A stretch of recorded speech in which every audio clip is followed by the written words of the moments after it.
the aftermath of the passing of Argentine football great Diego Maradona, quite rightly, Maradona's brilliance is being celebrated, but there are some people who are still angry at Maradona for his infamous handball goal against England in the 1986 World Cup quarter-final. In some people's eyes, Diego is a cheat for using his arm to beat England keeper Peter Shilton to the ball and diverting it into the goal. So Maradona is a cheat. What errant nonsense. I mean, there are 4 referees and nowadays a VAR panel to identify infringements and call them. So if Diego Maradona is a cheat for handling the ball, you all realize that every single player who commits a foul and gets away with it is a cheat. Yes, yes, yes.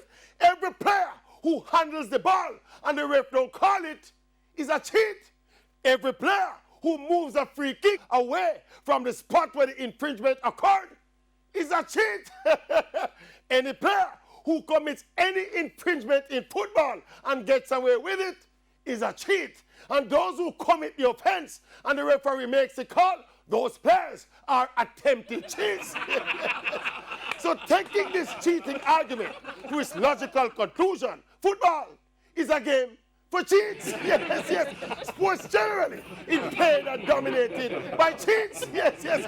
Even the commentators who describe the games are cheats. Yes, yes, yes. Cheats, cheats, cheats. We live in a world of cheats. Yes, cheats.